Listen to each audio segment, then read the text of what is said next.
Out of all the people that you've seen and been around, growing as a leader in political world, ministry, I know you've been around sports for a very long time.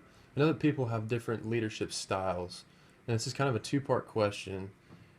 What has been the greatest style that you've seen work the best for a person in regards of leadership?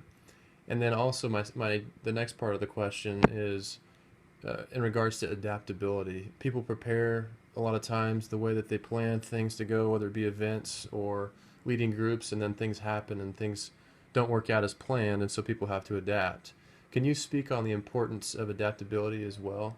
Okay, first of all, maybe the leadership style I admired the most, and I got to watch it firsthand for 14 years, was when Bill Blankenship was the coach at Union High School, and I was doing Union games on the radio, so I was there, team chaplain and all that. But kids would do stuff for him not because he told them to and he demanded it, not because they were afraid of him or anything. They loved him so much they would run through a brick wall. And so when times got rough, he was able to get through that because of the relationship he had with the players. It wasn't that he didn't get on them, but he got on them positively. And for instance, if you played baseball, Brado. You played bad and the coach just chews you out after the game. You were horrible. I don't even want you on my field anymore. That makes you feel pretty bad. Now, that same coach said, Brado, you didn't play very good today.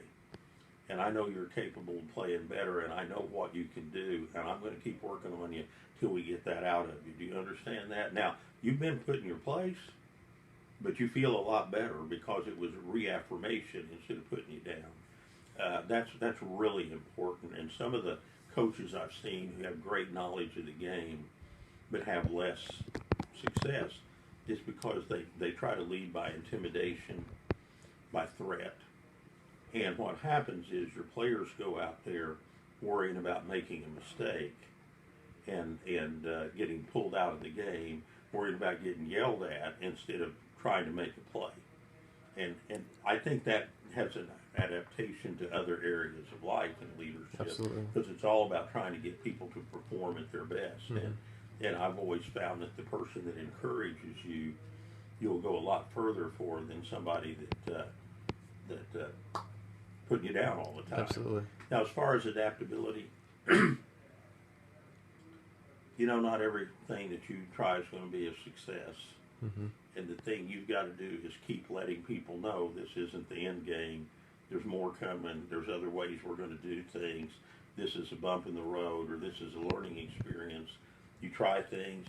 President Franklin Roosevelt said, you try something. If it doesn't work, you try something else. If it doesn't work, you keep trying till you find what works. And sometimes that doesn't come the first time. But if you have that attitude that this is going to work out, the best is yet to come, the people on your team will tend to have that attitude. If you are disgusted, watch coaches or watch anybody else, their body language will tell you where they're at, and it's some of the coaches in college football, you look at them and they're like, they're like, if I'm their player, I'm not going to have any confidence in them at all the way they're acting. So, right. But it's to me that. Another thing, if I can just say this. Yeah. Surround yourself with people that know more than you do. You can be the leader, but you're not an expert in everything, whether it's in business or whether it's in athletics or a ministry group or whatever. You don't know everything. So surround